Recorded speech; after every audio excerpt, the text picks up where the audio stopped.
Assalamualaikum warahmatullahi wabarakatuh. Jumpa lagi, salam sejahtera, sehat selalu ya. Nah, di pertemuan kita yang berikutnya yaitu ke-10, kalian sudah berada di akhir penelitian Anda. Ya, kalau di video daring, pembelajaran daring yang sebelumnya kita sampai bab 4 pembahasan. Nah, yang saat ini kita bicarakan adalah ending dari penelitian Anda, yaitu masuk bab 5, kesimpulan dan saran.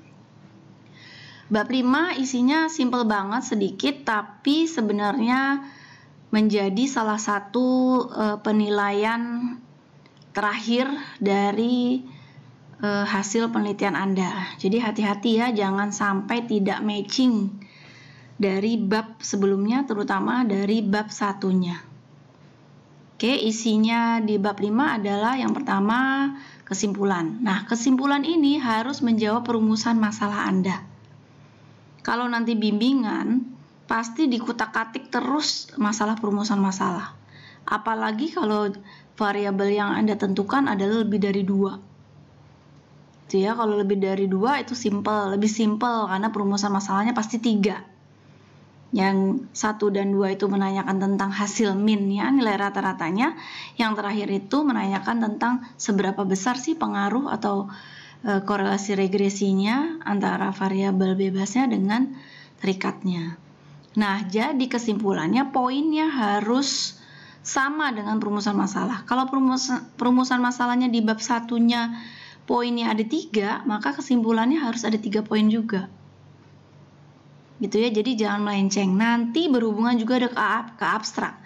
Di abstrak itu ada 3 alenia. Yang pertama adalah alenianya memfokuskan kepada latar belakang permasalahan. Jadi bab 1 Anda sudah bikin latar belakang permasalahan tuh ya. Nah, itu disingkat sedemikian rupa sehingga hanya bisa sampai mungkin 5 atau 6 baris di alenia tersebut.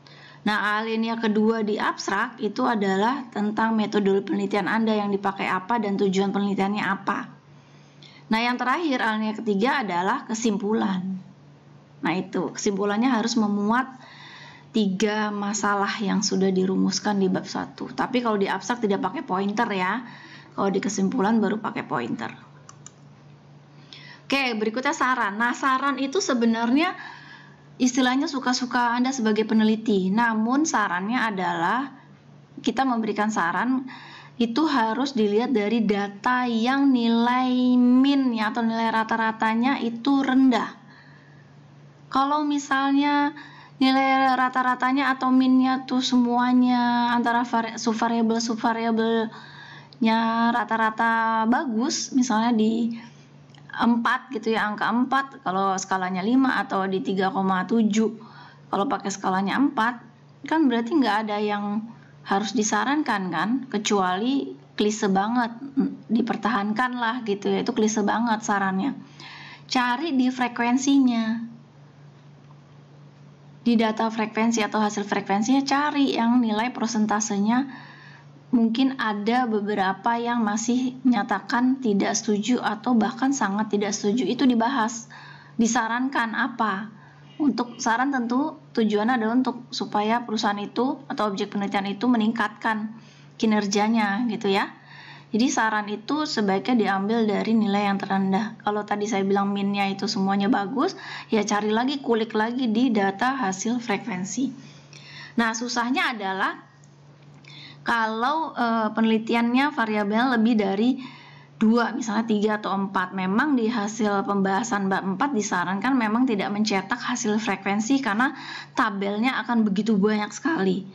Nah, tapi nggak ada salahnya kalau nanti kasusnya mau memberikan saran ternyata nilai minnya bagus semua, ya kalian olah aja datanya tersendiri melalui SPSS, cetak data frekuensi per pernyataan atau per subvariabel. Nah, itu nanti bisa kelihatan frekuensi yang menyatakan sangat tidak setuju atau tidak setuju itu berapa dan di subvariabel pernyataan yang mana. Itu yang Anda ambil untuk memberikan saran. Tidak perlu dicetak juga di bab 4 pembahasannya si data frekuensi tersebut, hanya untuk data Anda menyatakan bahwa ini ada loh yang konsumen atau responden yang masih menyatakan ketidaksetujuannya. Begitu ya, nanti tabel cetakan dari hasil frekuensi subvariabel itu bisa dilampirkan. Tidak usah masuk ke bab 4-nya. Itu sih ya sarannya. Oke. Kemudian daftar pustaka ini yang terakhir di halaman, tapi sebenarnya yang sudah harus Anda buat ketika Anda sudah mengutip di bab 1. Misalnya bab 1 ada kutipan. Biasanya bab 1 kutipannya bisa dari media online, atau dari surat kabar, atau dari statement orang yang diucapkan di media tertentu ya, nggak dari buku dan jurnal sih, atau dari data perusahaan. Itu sudah mulai mengutip itu namanya. Nah, ingat di daftar pustakanya harus sudah dicantumkan sumber-sumbernya ya. Di STP Trisakti itu memakai apa style ya, kita udah bicarakan sebelumnya, jadi tolong lihat cara membuatnya sama dengan itu untuk yang non buku dan non jurnal. Itu ya, jadi dari awal tekniknya dalam membuat penelitian pada saat Anda sudah mengetik nih bab 1 dan mencari referensi entah di Google, entah di Blogger, entah di media sosial, atau punya data dari data perusahaan, itu sudah mulai mengutip namanya. Jangan lupa buka lembar Word yang kosong, itu disediakan untuk daftar pustaka. Jangan ditunda nanti aja.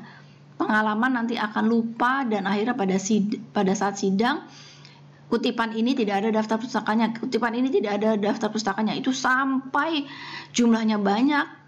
Anda yang akan pusing sendiri karena revisinya hanya ditunggu seminggu. Untuk mencari lagi kadang-kadang hilang itu datanya kemana, data referensinya tersebut. Jadi lakukan dari awal. Kayak gitu ya. Ini contoh daftar pustaka yang berasal dari kutipan yang diambil dari buku. Contohnya ini ada tempat penerbitnya, sama penerbitnya adalah Alfabet. Nah, ini nama judul bukunya. Nah, ini di bold ya. Sebenarnya ini hanya di slide ini hanya menegaskan bahwa ini nama buku, tapi sebenarnya nanti di daftar pustaka yang sesungguhnya itu tidak usah di bold, tapi di italic benar, diketik italic benar. Nah, Ani Nur ini namanya sebenarnya Nur Ani ya. Ingat ya cara menulis autor atau penulis baik di kutipan maupun di daftar pustaka harus dibalik ya, dari yang di awal adalah family name-nya dulu. Ini juga udah dibalik, ini juga dari buku contohnya, lihat saja ya jenis-jenisnya atau tipe-tipenya.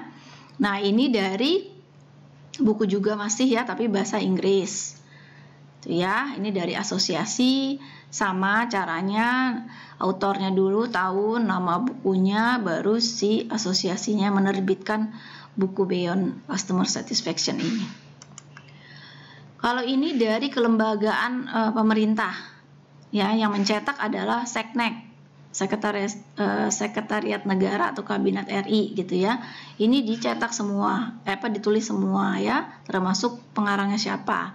Nah, ini dari SNI, Standar Nasional Indonesia. Kalau Anda yang uji coba mau mengutip tentang sesuatu bahan gitu ya, lebih akurat, lebih referensinya lebih bernilai tinggi kalau Anda bisa mendapatkan dari SNI atau dari jurnal seseorang yang sudah meneliti dengan topik atau bahan yang sama dengan Anda yang pilih. Kalau ini dari namanya jurnalnya namanya adalah International Review of Management and Business Research ya. Ada pokoknya ciri-cirinya jurnal tuh ada volumenya, ada isunya gitu. Nah, kebalikan dari buku, kalau buku yang di italic yang dicetak miring adalah nama bukunya. Kalau jurnal yang di italic atau dicetak miring adalah si nama jurnalnya. Ya, perhatikan ya perbedaannya. Ini juga masih jurnal, bisa juga ada ini nomor kode pencetakan dari jurnalnya bisa dicantumkan. Kalau ini masih dari buku ya, karena yang dicetak miring adalah nama bukunya. Oke. Nah, ini sumber-sumber internet. Bisa seperti ini ya, tetap namanya, tahun, dan nama artikelnya yang diposting di internet tuh apa, kebetulan hunting foto, Kemudian harus ditulis diunduh dari mana nih.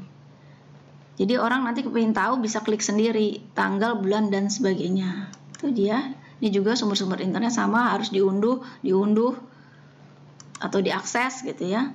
Oke ya, lebih lanjut Anda dapat lihat dari panduan Apastel yang pasti sudah diberikan oleh pembimbing atau dari kelas mata kuliah ini sudah di-share di grup.